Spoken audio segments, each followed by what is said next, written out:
Hey there everybody, Eric from Outer Limitless coming at you today with another video. Now it just so happened that today I was wearing this Schrade t-shirt. This is the Schrade USA made t-shirt, just really cool. I love the logo and it made me think I just felt like shooting a Schrade video. So that's exactly what we're gonna do here today. Now I'm gonna premise this entire video by saying, well, what were you doing back on September 18th, 2022. Now at the time of this video, it is April 25th. So it's been like 7 full months. For me, on September 18th, well, I shot my first Schrade video talking about the USA made knives, the USA made lineup. And today we're gonna look at one of them here in my hands. This is the Slyte. Now, for the past 7 months, I have exclusively carried USA-made Schrade knives. I've covered a number of them, the Truix, the Radic, and here today, the Slyte. And as I look at this blade, it's just so dirty and messy and has gunk and grime and dust and debris all over it, scratches. I have been carrying this knife now for a couple of months straight, and I absolutely love it. The Schrade lineup, being USA made, the Alpha class and some of the Beta class knives, such as the Slyte, I really do love them. I appreciate what Schrade's doing. I definitely support them, and this is just another example of that. So in today's video, what we're gonna do, we're gonna take a look at this Slyte. Now this is the full-size version. I also have the compact here sitting beside me. But with that said, I have a whole bunch to do and a whole bunch to share with you. And if you're interested in seeing a little bit more about what I'm about to get into, do me a favor, stay tuned.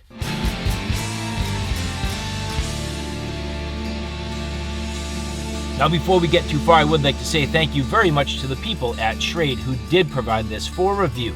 And so this Slyte, the Slyte is in their Beta class of knives. And if you're not familiar, at this point, Schrade has their Alpha premium line, the Beta mid-tier, and the Delta class of knives. The Alpha being USA made, generally USA sourced materials. The Beta, it's a mix or a match. Maybe there's some overseas materials, but generally speaking, assembled in the US, and then the Delta class pretty much overseas. But all in all, very nicely done no matter which class you get. But I have to say, I am very partial to the Alpha class, and I'm really enjoying this Beta class knife. And so when it comes to this Slyte, again, as you take a look at this knife, you can see it's just so dirty and dingy. I've been really, and I'm not going to say abusing, but just loving and using this knife continuously for a couple of months. And I haven't as much as even tuned this up in the least. So the blade, full of gunk. You can see how many packages I've absolutely opened up with this. There's dust and pocket lint all over it. On the inside of these little thin scales, I mean, just tons of dust and debris. On the side of the scales, wear marks. On this side, you can see on the clip, just wear marks. This knife has absolutely been loved, and I love it for that. I got this basically brand new from the people at Schrade, and like I mentioned, I have loved it ever since. Now, the first thing I can say about the Slyte, it just absolutely melts away in your pocket. You literally don't know you have it in your pocket. It's a fantastic knife for that reason. Now, there are probably a bunch of people that would complain about the fact that this is pretty much just a knife liner with no scales. And as you take a look at it here, you can see, I mean, very thin in profile, not a lot to it, but that's what makes the magic of this knife. It's Slyte. That's the point of the Slyte. A very thin, low profile knife that just literally disappears in your pocket to the point where you pretty much don't know you have it. And this is on the full size. There's 2 versions. Again, this one being the full size. Now, in terms of the steel, this is D2, and it has a beautiful blade shape. This is a very well thought through and utility driven blade shape. It's nice and thin and slicey, so a nice thickness in the blade stock, but the height of the grind about perfect. It's a mid-height saber grind, which is more of, and I guess I'd say, like a straight edge sort of Tonto, or, and I don't know if you'd call this really like a Wharncliffe, but it's just a really nice utility blade shape. And it's nice and thin behind the edge, but not too thin. It's just about right. And then in combination with that nice tip, just really precise for opening boxes and packages time and time and time again, and just performing wonderfully. Now, when it comes to the clip, this is one thing that, it can make or break a knife, having a clip that's inferior. This has been about perfect with one exception. Now, if they were able to make the adjustment, get rid of the button screws, add recess screws, in my opinion, this pocket clip is about perfect. It has been wonderful. Goes in the pocket easy, deep ride all the way down to the perfect spot, and just goes in and out of the pocket with ease. And on top of that, you can see how much rub and wear is on this. I haven't really caught it. And when I say caught it, there are sometimes, pocket clips that just snag on everything. But this, not a problem. Not much in the way of snagging. And any time that I've kind of caught it, it hasn't really snagged hard. It's just kind of brushed across something and no problem. Rounded out to the point where you're not going to scratch things up in your furniture and all the little things that you get caught on your clips. Not a big deal. And you can see this has just been loved. So all in all, I have to say this does perform very well. Now, the thin profile and lightweight nature does have to do with the fact that this is very, very thin, no scales, and simply has these basic standoffs. So you can see this is extremely easy and low profile. The ability to get inside and clean it out, which I clearly have to do. This does run on bearings. So that's one thing. As you get on the liner lock, so you can see this is, simply a liner lock. In terms of the lockup here, it is about 50%. Some people won't like that. I don't mind it. It seems to work very well. You don't have any blade movement whatsoever. No rock and no play. So it is nice and sound. So I feel like the liner lock is solid on this. Now, as we get on this, it does take just a little bit to get on that lock. You can see there's not a lot in the way of meat showing on the backside, but you can do that pretty easy. Get on that there and fold up the blade. But again, as I was saying, this is on bearings. So a nice quality action, very smooth and snappy, and they've done a nice job overall with that action. Really the main deployment method, of course, simply being that flipper tab. Now, I feel like the detent is about perfect as I lean on this. It's not breaking, it's not flying open, leaning, and then boom. It just goes out. It flies open easily. It will not fail. I'll go as light as I can, and it still goes all the way out. And considering, you can see, I am kind of pinching a little bit on the liner lock there. So even though I'm pressing down, and that's kind of how I'm holding on to this, there, if I'm super delicate,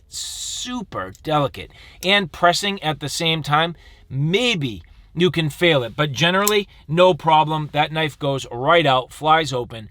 Great overall deployment, nice detent, and just quality action. You can also flick the knife open, very simple. So again, just real quick, little wrist action. Works really, really nicely. So even though you don't have, any thumb studs or anything like that, no fullers, no additional ways to really deploy the knife, I found as though the main way I do it is really just flick that open and you're gone. I mean, really smooth. So I do like this. Very simple, easy deployment, nice to open your packages, nice for the general EDC tasks, and I've even used this for food prep. Very simple, easy to clean up, no problem. So generally speaking, very nice. And as I mentioned here, I do have the Compact. So here are the Slyte Compact. Again, D2 blade steel, stainless steel handle, the frame lock, the Ultra Glide bearings, but most importantly, in my opinion, made in the USA. Thank you. Thank you.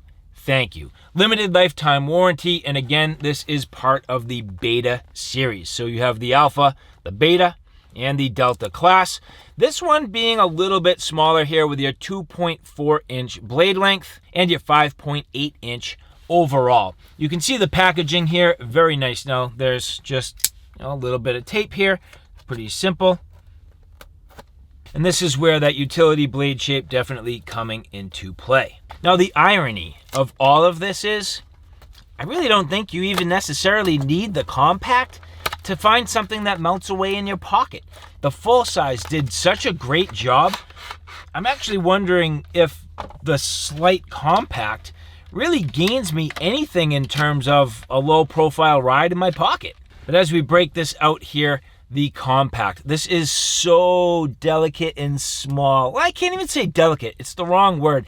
It's just dainty, it's so small. And when you say compact, look at that versus the larger version. That's crazy small. Which again, taking a look at these side by side in overall profile, I mean, that compact is just so small. That thing is literally going to disappear.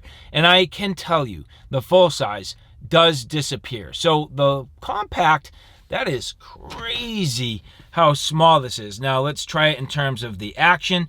Much smaller flipper tab, but yep, you can fail it.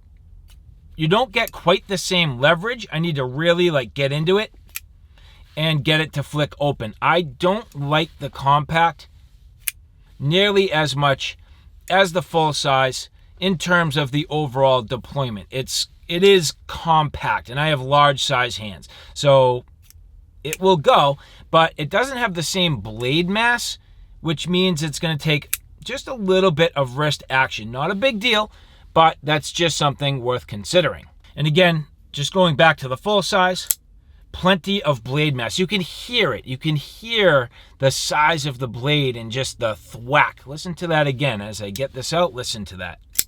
That nice snap, the click, the pop. Nice and loud. The Slyte Compact here, again, this might need to break in just a little bit. It is on bearings, but sometimes they just need a little chance to break in. Just need to give it a little bit of a wrist action there. Not too big of a deal. But as we hold these up side by side, again, look at the difference in the size. The Slyte versus the compact. The compact, so small. And when we compare the clips, you can see the clips also much different in terms of the overall size. So maybe, and just maybe, that might come into play. So at this point, I need to give the compact a little bit of pocket time, then we'll get back to the studios and we'll give this a final wrap. And so now, back in the studio with the Slyte and the Slyte Compact. At this point, I've actually carried the compact for a while. It's been a little more than a week since the prior footage, and I definitely have some impressions. At this point, I've made a little bit of an adjustment to the overall tension on the pivot assembly, and you'll see that that does come open nicely, and at the same time, the blade is still nicely centered. So it was maybe just cranked down a little bit tight right out of the box, but you can see flying open with ease, and then the larger version, no problem. So what I thought I'd do real quick is just a quick disassembly of each of these so we can take a look at how they are put together. And so for the full size Slyte, I mean, as we get the tools out here, the pocket clip, pretty straightforward. This is right away a T6. So you can see here the pocket clip held on with T6s. And again, remember I said this thing's going to be all scuzzy and dirty. Look at the fuzz on that screw head. I mean, just so scuzzy, but that's how much use I have put to this Slyte. T6s here on the body screws, so very straightforward again. So the T6s here actually seemingly coming off with ease, so no problem. And I only really need to disassemble one side of the knife, so far very simple. And a T8 for the pivot assembly. So the T8 here, you can see as I go to loosen this up, yep, it's coming. It's going to take a little bit of persuasion, but not a big deal. And that's going to come off simple. So no problem there. That's just fine. As you take a look, you can see they did have like a little bit of glue. It's not really like a thread lock, but maybe just a little bit of glue to hold that in place. And so now just taking a quick look at the blade, you can see here the just total amount of pocket lint and grime that's accumulated, and that just goes to show why bearings can be finicky. Imagine all that getting inside the bearings. Now you can see a plastic race, which what looks to be stainless steel bearings from what I can tell, and just the overall like gunk and grime and accumulation of material on that blade. So I'll clean everything up before I put it back together. Taking a look at the inside of the scales, and when I say scales, I guess liner. So here again, you can see just an accumulation of dust and debris that all needs to be cleaned up. Your pivot, which is a D-shaped pivot, that's awesome. So in other words, that's captured. So when you go to remove the screw head, that does not spin on you. That's a good deal and a nice job from Schrade. Again, you can see the bearing there, and then the simple standoffs. So an open standoff design, and then your stop pin. So again, that D-shaped pivot assembly is critical and a nice job from Schrade. Just a little bit of evidence of from where the bearing has been sort of rotating around as I open and close the blade.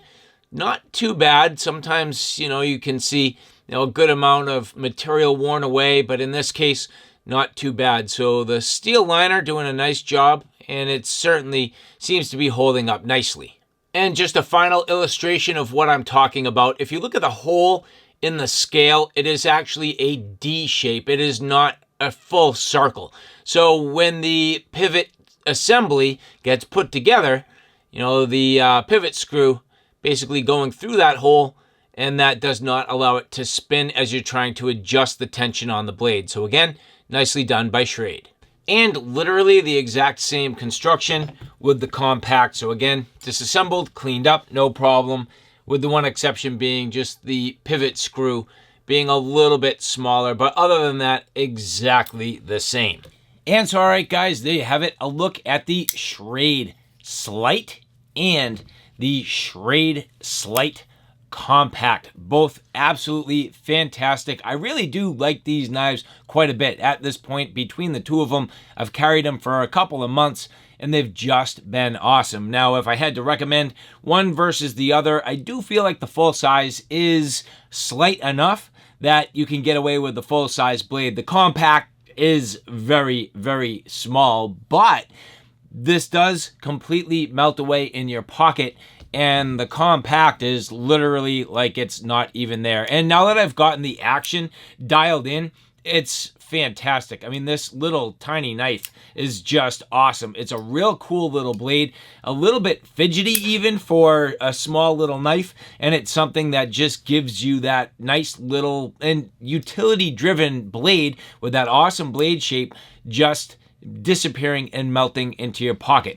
Either way you go, fantastic. I love the USA made factor. Schrade absolutely nailing it. And if there's any one thing that I would say from just changing this particular design, getting away from the button screws, going with more of, like a recessed design or something like that, countersunk, that would make a big difference. And other than that, I would love to see additional blade shapes. I think this knife is kind of a sleeper. You may say, well, it's going to bear on your hands and be a little bit uncomfortable. For the type of work you're going to do with this, I call bull. I think if you're saying that, you're not really using your knives and you're just kind of looking for an excuse, to be honest with you. I've used these at length. Yeah, there's a little bit of a hot spot if you're doing super heavy work, but you shouldn't be doing super heavy work with a knife like this. Anyway, if that's going to be the case, go to a fixed blade, and Schrade has plenty of those. And so again, I would like to say thank you very much to Schrade for providing these for review. And for the rest of you, if you like this content, do me a favor, take a look at my Outer Limitless 2 channel, which is more on the tactical and firearm side of things. At this point, that channel is growing quickly. I have a ton of videos up there. So if you like what you see here on Outer Limitless, do me a favor and check me out on Outer Limitless 2. So all right, guys, thanks for stopping by. I hope you like what you saw. I hope you found it a little bit informative. If you like what you saw, please like, share, and subscribe. And as always, thanks for stopping by. Take care now. I'll see you soon.